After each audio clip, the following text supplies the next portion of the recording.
Chers amis, eh bien, bonsoir. Toujours bien aussi d'échanger comme ça, c'est édifiant pour nous. C'est l'occasion pour moi, j'avais déjà envie de pouvoir présenter ce que faisait Portes Ouvertes. Vous connaissiez Portes Ouvertes ? Oui. Oui. Ça ne me surprend pas. Et on a la chance d'avoir Patrick Victor, qui est le directeur de Portes Ouvertes ici en France, qui était à quelques kilomètres quand même, et il a décidé de faire ces quelques kilomètres pour être avec nous aujourd'hui. Patrick, je t'invite à venir sur le plateau. On est très heureux de t'avoir. Bonjour. Bonjour. Enchanté d'être avec vous aussi. Alors peut-être pour ceux qui ne te connaissent pas, qui nous suivent, est-ce que tu peux te présenter un petit peu ? Qui es-tu ? Oui. Que fais-tu ? Donc, je m'appelle Patrick Victor, je viens de Bruxelles, je suis marié, j'ai 2 enfants, nous sommes une famille heureuse.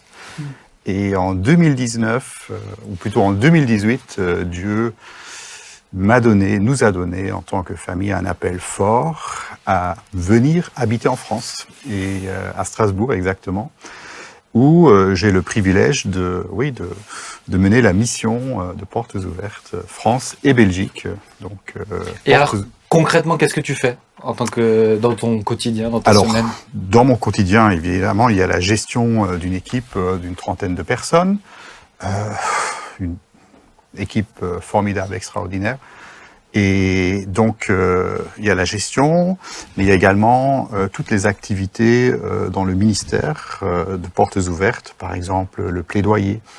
On est en contact avec Paris, on est en contact avec le Parlement européen pour mettre en avant la cause des chrétiens persécutés dans le monde. Et donc, c'est une activité assez complète. Avant, j'étais dans le commerce international, je voyageais beaucoup et je travaille encore plus aujourd'hui. Ok. Alors avant de venir sur un petit peu les chrétiens persécutés dans le monde, je voulais qu'on revienne sur le fondateur de Portes Ouvertes qui a rejoint son Seigneur il y a quelques jours de cela maintenant, quelques semaines au moment où on tourne l'émission. C'est le frère André. J'aurais voulu que tu puisses nous parler un petit peu de sa vie. Qui était-il ? Comment ça a commencé ? Oui, donc frère André, de son vrai nom Anne van der Bijl. Il est né en 1928 aux Pays-Bas, c'est un Hollandais. Et c'était un homme assez simple, qui savait pas trop quoi faire de sa vie. Il a été soldat en Indonésie à l'époque où l'Indonésie faisait partie des Pays-Bas en tant que colonie. Il est revenu en Europe et il a décidé d'aller à la WEC en Écosse où il a étudié. Et après 2 années d'études, il a vu dans un journal une petite annonce. Venez rejoindre les jeunesses communistes à Varsovie et nous vous attendons. Donc il a répondu à cette annonce et il a dit « Est-ce que je peux venir, mais je suis chrétien ?» Point d'exclamation. Et il ne s'attendait pas à une invitation. Mais il a reçu une invitation, il dit « Venez comme vous êtes en tant que chrétien et faites ce que vous voulez ». Et lui, il était impressionné par ce mouvement important de jeunes qui allaient dans les congrès, qui se baladaient dans les rues, parce que lui trouvait que les chrétiens devaient faire la même chose en fait, devaient se rassembler, descendre dans la rue, parler de Jésus. Et donc il était là à Varsovie, il a été à une des manifestations, mais tout de suite après, il est allé dans une église. Et il a vu que l'église n'avait pas de Bible. Et il s'est dit, mais là il y a un problème. Moi, en tant que Hollandais, j'ai la possibilité de lire ma Bible, d'aller à l'église, et là, à Varsovie, c'est pas possible. Et donc, il y a un verset qui lui est soudainement apparu, c'est Apocalypse chapitre 3, verset 2, « Sois vigilant et affermis le reste qui est sur le point de mourir. » Et donc, il a vu cette église, il n'y avait pas de Bible, et il s'est dit, il faut que j'amène des Bibles dans cette église. Et donc, il est revenu aux Pays-Bas, il a parlé avec des amis, ils ont financé l'édition de Bible en polonais, et il est retourné à Varsovie, apporter les Bibles. À la frontière, il a eu quelques surprises, parce qu'on ne l'a pas laissé passer directement. On a fouillé sa voiture, on n'a pas trouvé les Bibles parce qu'elles étaient cachées. Et donc, il a amené ses Bibles en Varsovie, et le ministère de Portes Ouvertes a débuté comme cela en 1955. Donc c'était vraiment l'acheminement de Bible dans des pays fermés, particulièrement tout ce qui était du temps communiste. Toute la partie communiste était complètement fermée, interdiction d'avoir des Bibles. Je fais une petite parenthèse, mais il y a d'ailleurs un livre, on en parlait tout à l'heure, Le Contrebandier, qui a été écrit, que j'encourage chacun à le lire. Je ne sais pas si tu l'avais lu. Il me semble que je l'avais lu. Vraiment, ma mémoire me fait défaut. Pour moi, c'est un incontournable. Ouais, qui est extraordinaire. Incontournable. Extraordinaire. Mais donc, frère André a commencé comme ça, à amener des Bibles. Ensuite, il a été rejoint par d'autres personnes. Comment ça s'est construit? Frère André était entouré de personnes qui l'aidaient dans la partie logistique. Frère André, c'était un visionnaire. Il était toujours 10 années à l'avance sur ce qui allait se passer. Mais derrière lui, il avait besoin d'une équipe qui lui dise, bon, maintenant, voilà, il y a des finances, il y a un budget, il faut le respecter, il faut faire ceci, il faut faire cela, parce que Frère André, lui, il traçait. Mais il traçait bien. Et ses amis étaient là pour l'aider. Il y a quelques mois, j'avais rencontré le précédent, enfin un des précédents directeurs généraux de Portes Ouvertes, un gars qui s'appelle Johan. Et Johan, c'était un missionnaire et il partait en Asie. Et lorsqu'il est revenu, il a commencé à travailler pour la mission. Johan était un ingénieur et c'est lui qui a mis en place les procédures, les process pour que Portes Ouvertes soit une organisation professionnelle. Elle était déjà, mais on peut toujours augmenter sa professionnalité, sa structure. Et donc, c'est vraiment le mix visionnaire, personne qui a des idées, qui veut aller de l'avant, qui fait des choses que d'autres ne font pas. Et derrière, il y a une équipe qui suit, qui monitore, qui vérifie que tout est, qu'il n'y a pas de dérapage. Et donc, c'était une bonne combinaison. Et il a acheminé combien de Bibles? Ce sont des millions de Bibles qu'il a acheminées. Aujourd'hui, on livre dans le monde plus de 2 millions de Bibles et de littérature biblique dans des endroits fermés, des endroits quasiment inatteignables. Et donc, depuis 70 ans, presque, le ministère de Portes Ouvertes s'est étendu à d'autres pays que les pays communistes. Évidemment, en 1989, on sait tous que le mur est tombé, et donc il y a une ouverture. Mais déjà avant ça, Frère André savait que le ministère allait se diriger vers les pays où il y a un islamisme radical. Et il disait toujours, le communisme comme idéologie, on peut le vaincre. Mais l'islam radical, ça va être beaucoup plus difficile. Et donc aujourd'hui, le ministère est partout. Il est également dans les pays d'Amérique du Sud, où il y a quand même pas mal de criminalité. Et ça affecte spécifiquement les pasteurs, les groupes chrétiens, mais également en Asie, en Corée du Nord, en Afghanistan, qui est le pays où aujourd'hui, en 2022, c'est le plus difficile d'être un chrétien.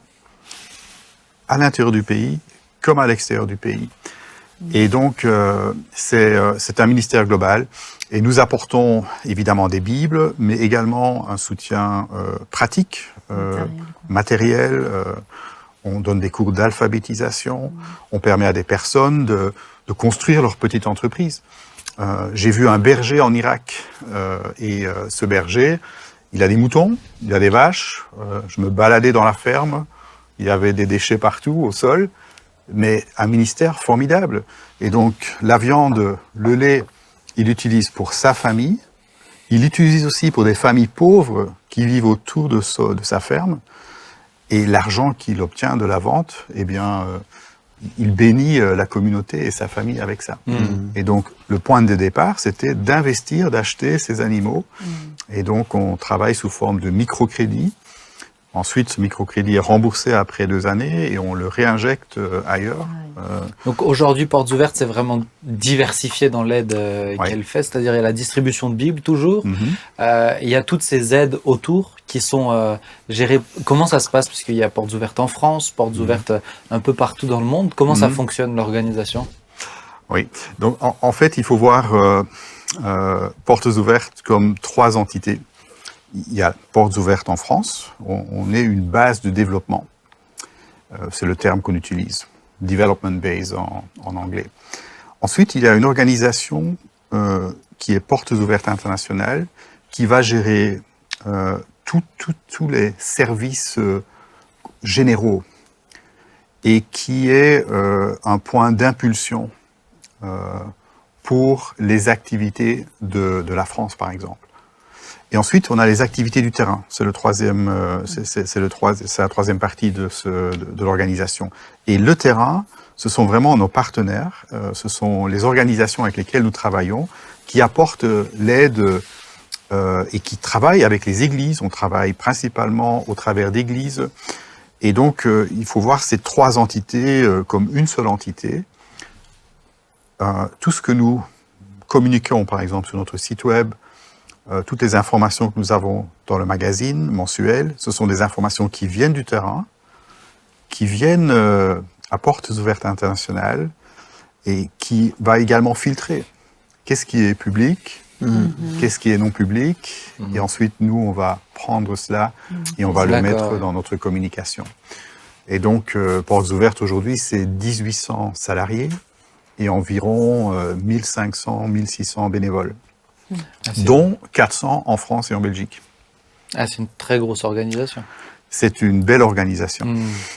Alors justement, sur les chiffres, parce que chaque année, vous sortez également un indice mondial de la persécution des chrétiens en France, dans le monde, pardon. Quels sont un peu les chiffres cette année? Comment ça se passe? Qu'est-ce que toi tu vois un petit peu d'alarmant? Je dirais tout d'abord, Portes Ouvertes, c'est une mission. Tu disais Frère André, mais en fait, le fondateur de Portes Ouvertes, c'est Dieu, tout simplement. Bien sûr. Et donc, tout ce que nous faisons, nous voulons le faire à la gloire de Dieu.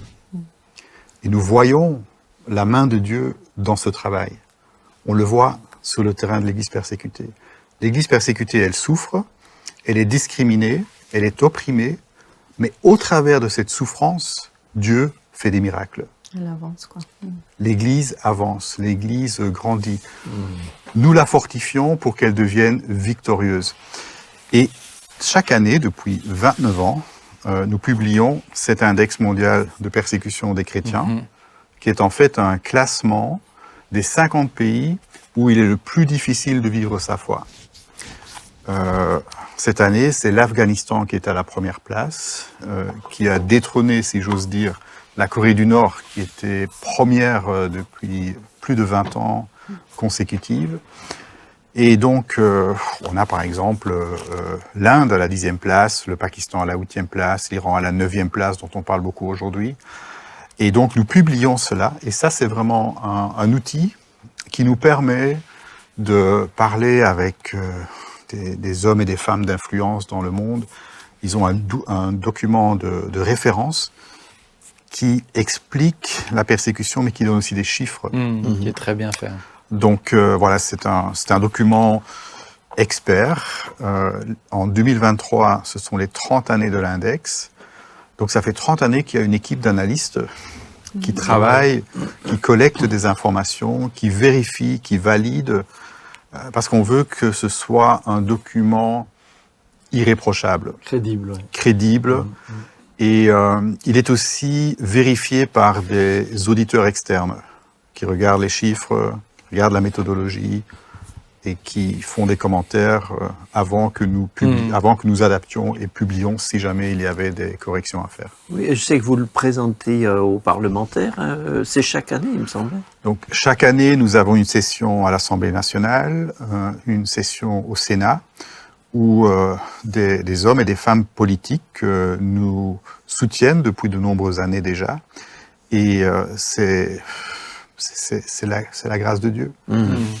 On est parfois étonné de l'écoute que nous recevons d'hommes et de femmes politiques qui voient cette injustice, qui sont peut-être chrétiens ou non, et qui vont, s'ils le peuvent, nous aider, écrire des lettres, poser des questions parlementaires qui sont ensuite débattues au Parlement. Et donc, c'est un travail de longue haleine, mais c'est un travail qui permet d'établir des contacts. Et lorsqu'on a besoin que quelqu'un écrive une lettre, eh bien, nous pouvons en fait nous adresser à eux et nous avons accès à ces personnes qui peuvent faire des choses de manière visible, mais la plupart du temps, c'est de manière tout à fait confidentielle que les choses se passent. Comment tu expliques qu'aujourd'hui, par exemple, pour expliquer un peu ces évolutions dans la persécution, l'Afghanistan est passé au-dessus de la Corée du Nord. Mhm. Qu'est-ce qui justifie, par exemple, cette évolution dans le classement? Alors, aujourd'hui, ce sont 360 millions de chrétiens, un chrétien sur 7 dans le monde, qui est fortement persécuté et opprimé pour sa foi en Jésus-Christ. Donc ça, c'est le chiffre qui, chaque année, augmente depuis ces 10 dernières années, en fait. Et dans notre méthodologie, nous prenons en compte la persécution extrême, la violence, que nous appelons la persécution marteau. Mais ça, c'est un facteur. Nous analysons aussi 5 autres facteurs qui sont en relation avec la vie du chrétien, sa vie privée, ce qu'il pense, est-ce qu'il a le droit de penser, est-ce qu'il a le droit de parler de Dieu. Je me souviens de cette chrétienne de Corée du Nord qui disait « Jésus, dans mon pays, c'est la mort. Quand on parle de Jésus, c'est la mort. » Et donc, ces gens-là n'ont même pas le droit de l'exprimer. Donc, vie privée, vie familiale. Si je me convertis, quel impact sur moi en tant que personne? La vie sociale, donc ça c'est la communauté, la vie civile. Est-ce qu'il y a des lois? Par exemple, en Mauritanie, depuis 2018, c'est la charia qui est mise en place de manière assez radicale. Donc si vous vous convertissez au christianisme, on a le droit de vous mettre à mort. Donc ça, c'est la vie civile. Et la vie ecclésiale. Quelle est la pression sur la vie ecclésiale? Par exemple, en Algérie, la fermeture des églises qu'on a connue, même ici, on était à l'époque, en 2019, on a presque vu ça en direct sur les écrans. Et donc, il y a 6 éléments. 100 divisé par 6, ça nous donne 16,67. Et on va analyser chacun des 6 facteurs et on va mettre tout cela ensemble et on obtient un score de persécution. L'Afghanistan est à la première place parce que le pourcentage de violence est plus fort encore qu'en Corée du Nord. Donc si on prend les chiffres, Corée du Nord, violence 79%, et tous les autres facteurs de la persécution, vie privée, familiale, etc., sont au maximum à 100%. Par contre, en Afghanistan, la violence est à 90% et tous les autres facteurs sont à 100%. Et donc, on obtient ce score et, bon, mathématiquement, il y en a un pays qui passe devant l'autre. Et donc, en Afghanistan, on sait que, alors les choses ont un peu changé cette année-ci, mais quand un chrétien était découvert, on le tuait. Il y avait des listes qui circulaient. Les talibans allaient de maison en maison pour essayer de trouver des chrétiens. Il y en a beaucoup qui ont quitté l'Afghanistan, qui sont maintenant réfugiés dans des pays limitrophes. J'étais dans un de ces pays, que je ne peux pas mentionner, il y a quelques semaines, et j'ai vu ces camps de réfugiés. Et ce sont des camps qui sont infiltrés aujourd'hui par les talibans. Donc on sort du pays et on va essayer de les trouver et de les cibler.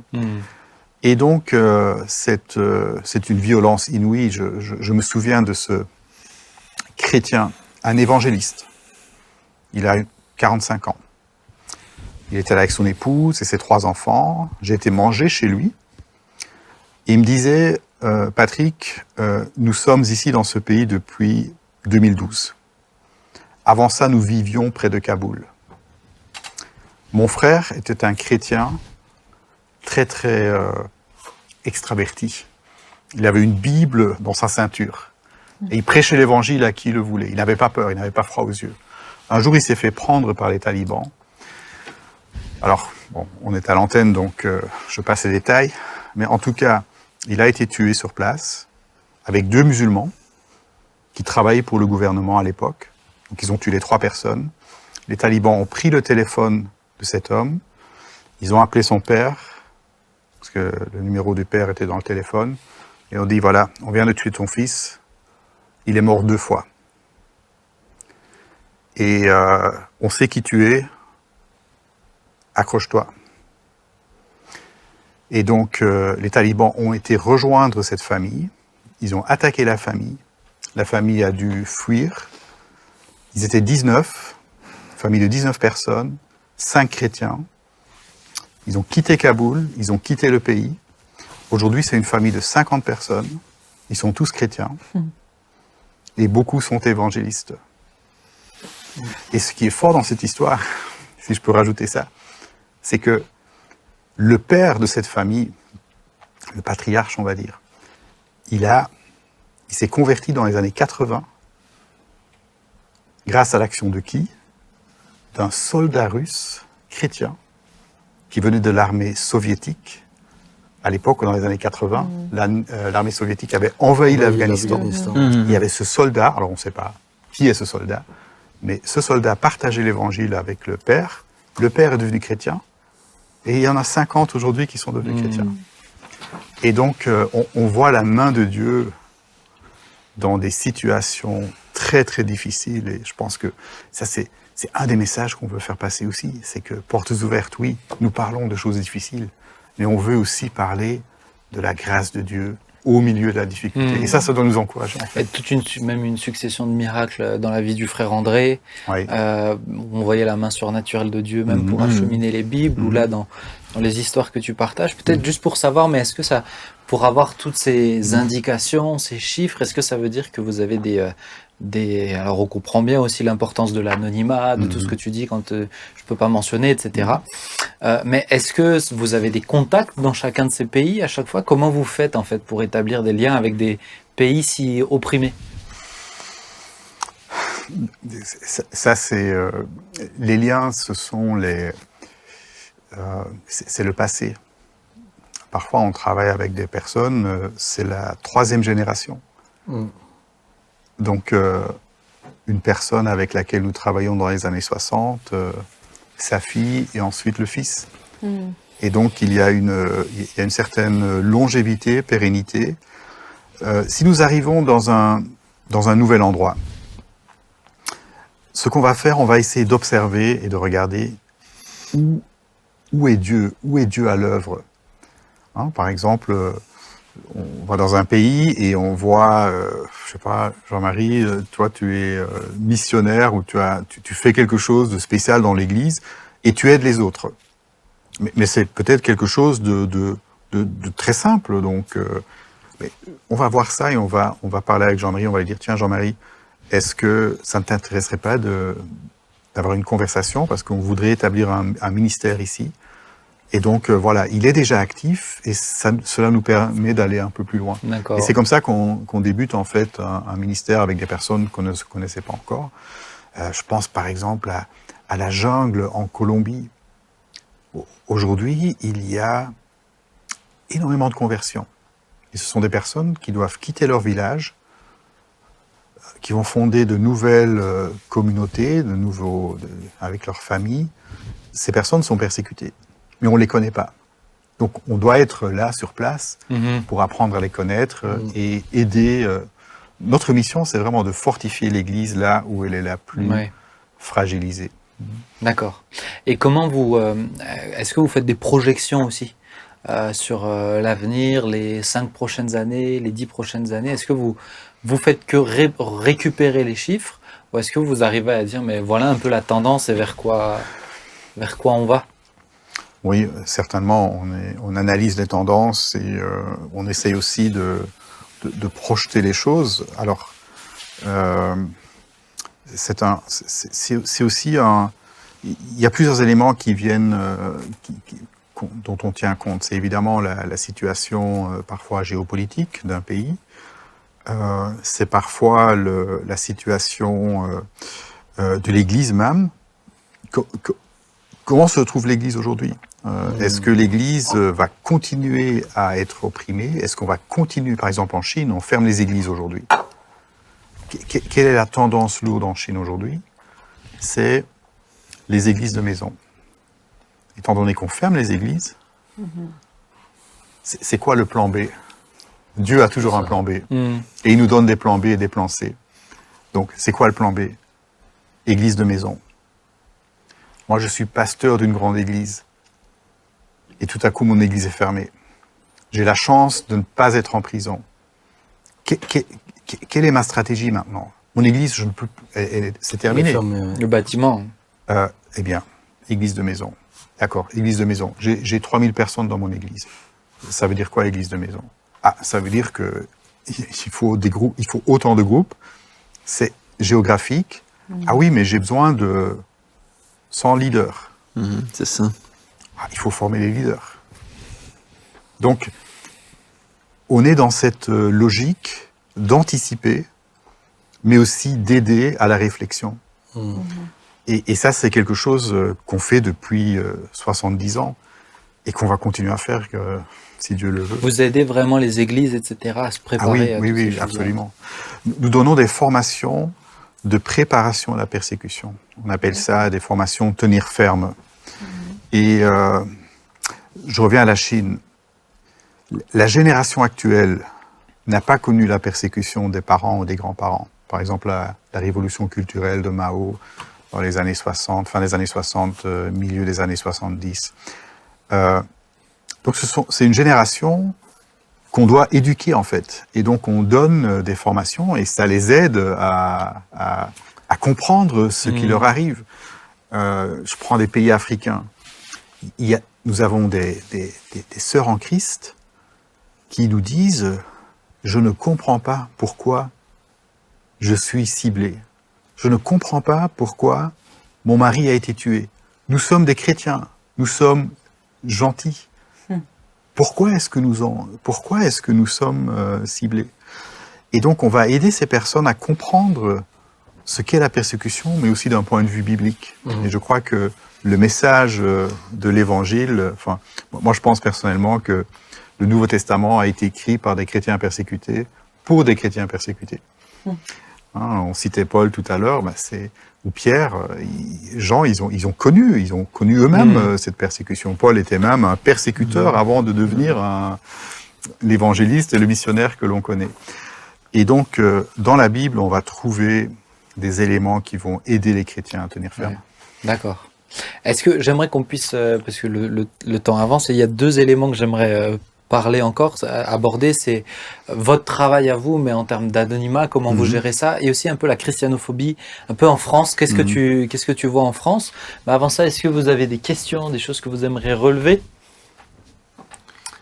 Moi, il y a peut-être une chose qui me préoccupe aujourd'hui, c'est que, évidemment, il y a une réaction viscérale contre les chrétiens, et nous savons que nous sommes là dans un conflit spirituel. Il y a celui-là, mais parfois il me semble que ce christianisme qui se politise devient aussi source de méfiance de beaucoup de pays, parce qu'on commence à percevoir les chrétiens comme finalement un danger politique. Et alors je ne sais pas si mon analyse est aussi pertinente que ça, mais j'aimerais parfois dire à ceux qui préconisent d'engager l'Église dans la politique qu'ils mettent en danger d'autres chrétiens ailleurs dans le monde, parce que tout d'un coup, ce qui se passe dans certains pays commence à amener certains gouvernements à regarder les chrétiens de manière tout à fait différente. Voilà, et je sais pas je sais pas quelle est votre analyse à ce niveau-là, si vous rejoignez ça, ou si au contraire vous pensez qu'il faut, qu'au niveau politique, il faut plus s'engager, etc. Ce que nous voyons en France et dans d'autres pays, on voit un engagement politique à soutenir les chrétiens qui sont en fait des minorités dans beaucoup de pays. Ici en France, on a la chance d'être en majorité. En Chine, aujourd'hui, il y a plus de chrétiens que de membres du Parti communiste. Donc, le Parti communiste, il y a 96 millions, pardon. On a décodé. Voilà, merci. 96 millions de membres du PC, Parti communiste, et près 98 millions de chrétiens. Avec la progression, les chiffres, eux connaissent les chiffres, évidemment. D'ici 2050, il y aurait 250 millions de chrétiens. Vous voyez les pouvoirs là qui commencent à... Il y a des chrétiens, il y a un basculement. Enfin, voilà. On pense qu'il y aura un basculement, mais aujourd'hui, dans le Parti communiste, il y a des chrétiens. Ils sont dans le PC, mais ce sont des chrétiens. Donc, ça explique pourquoi les chrétiens font peur. Dans d'autres pays, les chrétiens représentent une menace pour la religion affichée du pays. Et donc, ces pays-là, dans leur contexte, sont un peu gênés que l'Église est en croissance. Je pense notamment à certains pays d'Afrique du Nord, qui reçoivent des financements d'autres pays. Mais quoi, vous avez des chrétiens dans votre pays? Mais il faut fermer les églises, là. Donc, dans certains pays, c'est la honte de cette religion qui prône un Dieu d'amour. Dans certains pays, comme l'Inde, c'est un nationalisme religieux. On va essayer de trouver une identité.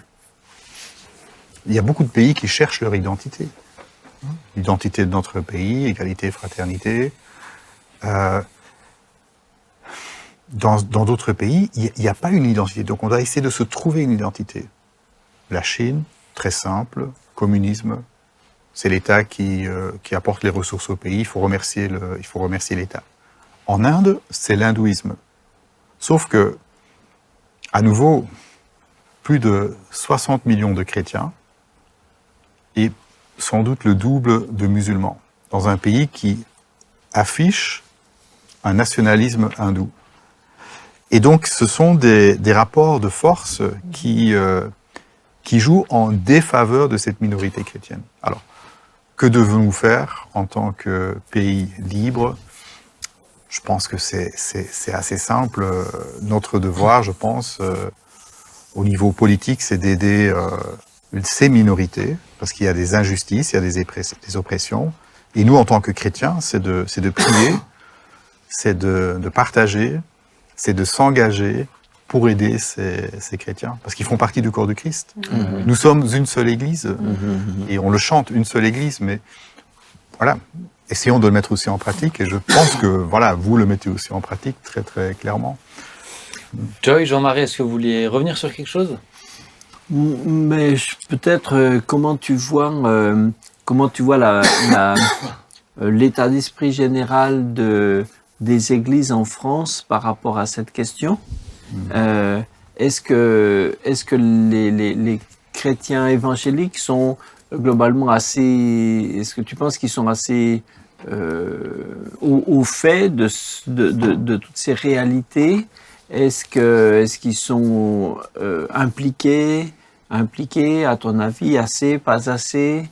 Moi, j'ai des fois l'impression, je ne sais pas si tu en penses, j'ai des fois l'impression que l'Église en France regarde la situation de l'Église persécutée ailleurs partout dans le monde comme une situation anormale, comme si c'était notre situation qui est normale. Alors que quand on regarde dans le Nouveau Testament, finalement, c'est leur situation qui est normale, et la nôtre qui ne l'est pas, enfin pour l'instant. Et donc, comment... ouais, je sais pas, comment tu vois ça? On peut toujours faire mieux en termes d'impact dans le milieu évangélique. Maintenant, Portes Ouvertes est assez connu dans le milieu des églises. On voit beaucoup d'engagement quand même des chrétiens. Chaque année, nous organisons on les appelle des challenges, donc des courses, un peu partout en France et en Belgique. Et on voit ça, c'est un ministère qui prend de l'ampleur. On a fait une première course cette année à Bordeaux, dans le centre de théologie des ADD en fait. C'était vraiment très chouette et il y avait 40 coureurs. Pour une première fois, c'était formidable et donc toutes ces personnes ont levé des fonds qui vont être utilisés pour un projet de livraison de Bible. Et donc il y a un engagement, mais on peut aller plus loin en termes d'information, de compréhension, mais aussi, je pense, d'édification. L'Église persécutée, elle a un message à faire passer aux chrétiens de France. Les chrétiens persécutés, ils ne sont pas jaloux ou envieux des chrétiens français. Ils prient pour nous. Les difficultés que nous avons en tant que chrétiens dans notre pays, on a tous des difficultés, on a des souffrances, on est passé par des moments très très difficiles. Eux, ils ont ça aussi, mais la persécution vient en plus. Et donc, eux nous disent, priez pour nous. Il y a quelques semaines, il y avait un rendez-vous des jeunes européens et des jeunes d'Irak, chrétiens, de Syrie, dans un autre pays du Moyen-Orient. C'était formidable. Tout à coup, ils rencontraient des personnes de France qui disent « on prie pour vous ». Et cette petite communauté d'une 50aine de personnes, chacun repart et chacun a une vue plus large du monde et de se rendre compte il y a aussi des églises dans ces pays-là. Ça, ce sont aussi mes frères et mes sœurs en Christ. Il y a aussi un pasteur là qui passe par des moments peut-être pas très simples. Peut-être que je lui donne un petit coup de fil, peut-être que je lui envoie un mot d'encouragement. Donc c'est ce lien que nous, en tant que portes ouvertes, on essaye de faire entre les églises. Ouais. Comment tu vois, Patrick, sur les... Bien sûr, c'est incomparable avec ce que nos frères et sœurs y vivent ailleurs dans le monde, mais cette tendance qui se dessine un petit peu en France, en Europe, avec quelques légiférations, quelques lois qui sont en train de passer, est-ce que vous commencez à réfléchir en parlant de la France ou certains pays occidentaux avec certains indices de persécution? Je pense à celui de la liberté de penser ce qu'on pense. Quelle est un peu votre lecture à ce niveau-là? Nous, ce que nous disons, c'est que il y a toujours des orages à l'horizon. Des nuages à l'horizon. Il y a toujours des nuages à l'horizon. L'Église, à un moment donné, peut toujours être mise sous pression. Et ici en France, on a connu, vous avez même connu, des pressions très fortes en 2020. Et donc, voilà, ce sont des nuages. Il faut rester vigilant. Je pense que aujourd'hui en France, on a la chance, par exemple au travers d'organisations chrétiennes comme le CNEF, qui représentent quand même un poids au niveau de nos autorités et des décideurs. Il y a aussi la Fédération du protestantisme, il y a l'équivalent aussi pour les églises orthodoxes, etc. Mais donc, je pense que il y a un débat, il y a des discussions, il y a des clarifications. Et ça nous aide en tant qu'Église. Ça n'empêche pas qu'il peut y avoir des cas très graves. Si aujourd'hui on analysait les cas de violence en France, eh bien, il n'est pas impossible qu'on soit dans l'index. Mais on y serait seulement pour 1/6 des critères. Destruction d'église, violence. Mais on aura un score très très bas, parce qu'il y a encore 5 autres critères. Ce que nous appelons la persécution étho, la discrimination. Vie privée, familiale, sociale, etc. Et donc, ces 5 facteurs, on les observe, mais de manière quand même très réduite. Je veux dire, le dimanche matin, il n'y a personne... Est-ce que les gens nous lancent des tomates sur les pare-brises quand on se rend à l'église? Ou des cailloux? C'est peut-être arrivé. Toi, tu as des cailloux. Oui, on a eu des cailloux. Oui. On a eu des voitures béliers, puis d'autres ont des tags. Oui. C'est vrai que ça arrive. Mais globalement, on a une certaine liberté. Mais restons vigilants parce que il y a des pays qui sont aujourd'hui dans l'index où les chrétiens disaient « mais il n'y aura jamais de persécution dans notre pays ». Et c'est allé vite alors? Ça prend... L'Inde, c'est vraiment un bon exemple. L'Inde, aujourd'hui, elle est à la 10e position de l'index. Et nous, ce que nous disons, notre analyse, c'est que la persécution arrive à pas de loup. À pas de loup. C'est pour ça qu'il faut regarder les nuages à l'horizon. En Inde, ça commence par un discours ça commence avec un méchant. Il faut d'abord trouver un méchant. On a trouvé le méchant et on va lui rendre la vie très, très, très difficile. En plus, on va utiliser la communication pour que ce méchant représente aussi un danger pour les autres. Et donc, les autres vont s'y attaquer. Et donc, ça s'insère petit à petit. Et aujourd'hui, en Inde, dans le nord de l'Inde, récemment, 50 pasteurs ont été arrêtés. Ils ont été amenés au poste. Ils ont été accusés faussement. Ça, c'est pas les autorités qui font ça. C'est les villageois. Mais pourquoi les villageois le font aujourd'hui? C'est parce qu'il y avait des messages de haine il y a 30 ans. Et petit à petit, ça se construit. Donc là, alors en Inde, il y avait déjà des cas de persécution en 1985. Ça, c'est pas nouveau. Ce qui est nouveau, c'est que le sentiment de haine par rapport aux chrétiens s'est généralisé. Et cette généralisation de la haine, ça cible vraiment la grande minorité de ces chrétiens. Patrick, le temps est passé. Ça fait déjà 1 heure qu'on est ensemble et je pense qu'on pourrait encore discuter toute une soirée de tout ce que vous faites. En tout cas, merci de tout cœur pour tout votre travail, parce qu'en le faisant, on sait que vous faites du bien à tous nos frères et sœurs ailleurs. En tout cas, on prie pour eux, on prie pour vous. Et puis, quand c'est possible, je sais qu'on fait toujours. Je pense qu'on peut toujours faire mieux, effectivement, et que Dieu nous aide et aide les églises libres encore, qui ne subissent pas cette pression. Déjà à profiter de ce qu'elles ont, le temps qu'on a, mais ensuite aussi de pouvoir bénir les églises qui en souffrent. Merci de tout cœur. J'aimerais qu'on puisse prier. C'est bientôt la journée, hein, je crois. Des églises. C'est en janvier, Oui, non? donc, oui, donc deux dates. Alors elle est déjà passée.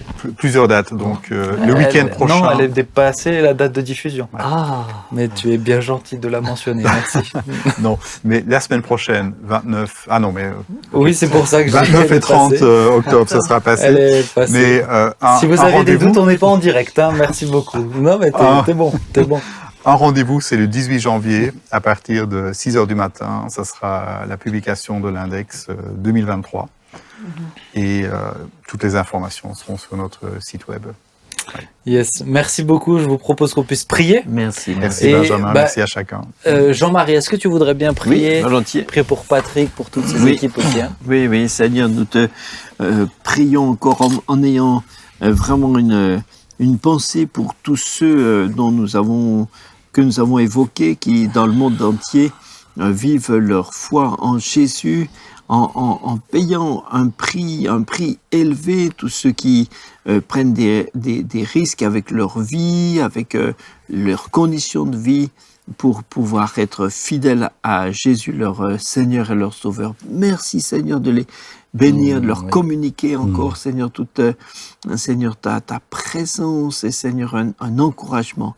Merci de bénir ce ministère de Portes Ouvertes et toute cette œuvre, tout ce qu'ils font dans beaucoup de pays, Seigneur, pour la connaissance de la parole de Dieu, pour le soutien aux familles, aux églises, aux pasteurs. Hein. Seigneur, tout ce qui se fait publiquement ou en secret, garde-les, protège-les, bénis notre frère Patrick, Seigneur, et tous ceux qui travaillent à ce ministère. Hein. Merci Seigneur. Amen. Amen. Amen.